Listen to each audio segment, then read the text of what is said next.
Pametnjaković TV! Pozdrav svima, mi smo The Seeds, ja sam Stane. Ja sam Darko. I ništa ljudi, hvala vam na pitanjima koji ste nam slali. Probat ćemo nekako na nekakav pristojan način odgovoriti na ista.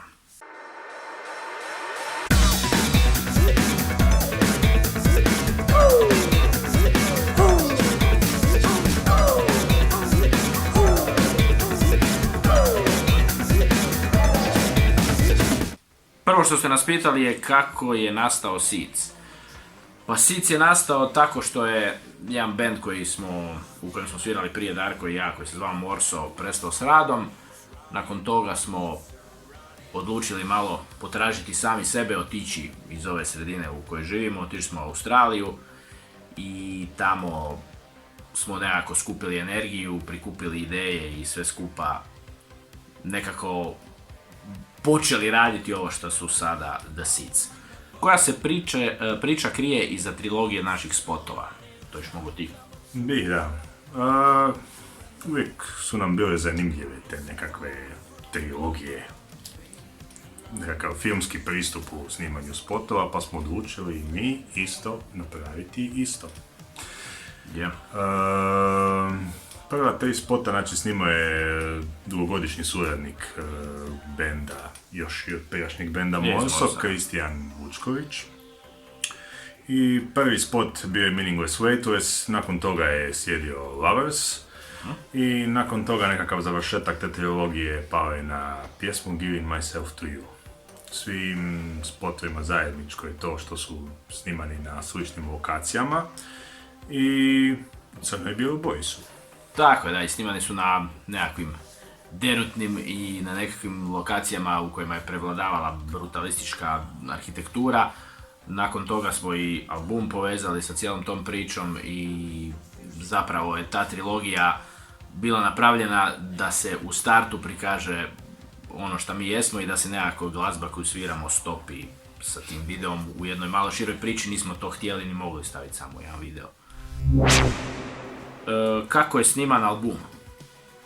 Pa album je rađen, znači skice su napravljene, kao što smo napomenuli prije, dole dok smo bili u Australiji. Onda smo sa tim nekakvim materijalom došli, evo tu, kod Darka u studio, gdje sjedimo i sada, gdje inače i sviramo, imamo probe, i tu smo zapravo to i sve skupa sami snimili. Snimaju sve Darko, oko nekih tehnikalija možda bolje ti. Ok. Da. Tehnikalije su tu da. Tehnikalije su okolo. Da.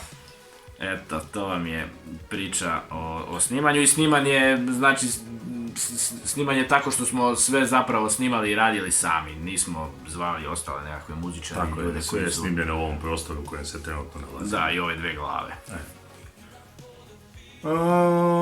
Koja? Ne. To jesmo. Recite nam nešto o albumu da nije poznato široj publici. Pa, na albumu, evo sad baš... Evo ga album. Čudno je pitanje i dobro je pitanje, jer ono što je fora u cijeloj priči je da smo uvijek mi nastojali sve ispričati o albumu i već godinu dana i prije nego što je izašao i dok je vani, mislili smo da smo sve ispričali. I sad kad je došlo ovo pitanje smo mozgali ono, šta zapravo nismo rekli što je bitno na albumu, a zapravo je sam cover. Zapravo je, da, sam cover, interesantna. Ima foru, a to je da je ženska osoba koja je na fotografiji, je ujedno i cura koja nama snima i radi video spotove i fotke, znači Stella Mešić. Nismo, znači ne može biti intimnije nego što je na coveru, evo. Sad više nije. Ok. Sve je gotovo. Okay. To je to, ok. Kaže da preporučimo svojih nekakvih 5 top pjesama. Ok. To je baš teško. Je, da. Šta smo ono? Ajmo ovako za početak, onda prvo ajmo... Ćemo nešto od starijega. Jedan klasik. Depeche Mode, Strange Love. Pa da, svakako da i više nego za preporuku. To je jedna. Možemo možda nešto od novijega pariti s tim, recimo, ne znam, Twin Shadow 5 Seconds. Tako je, super, odlična stvar. Onda ćemo opet malo ići u retro, pa bi mogli jedan all-time klasik, New Order, True Faith. Može. Šta bi mogli još od novoga pridodati na to, na ovo starije? Šta smo ono rekli da bi mogli False... False bi mogli, False Inhaler. Da, False Inhaler. Tako, koliko smo nabrali? 4, još nam fali jedna. Još nešto novije. Da, nismo samo kod dečki, evo jedna cura. Bad for Ashes, jedna sjajna stvar, Daniel. Eto, poslušajte si to, nemojte se igrati s nama.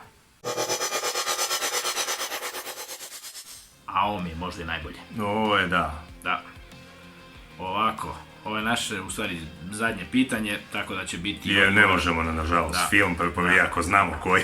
Da, ne. Ovako, ispričajte nam neki dobar vic. A ovo je dobar i recimo dosta i kratak. Nego Darko, reci Rambo. Rambo? Šta je? Ajde,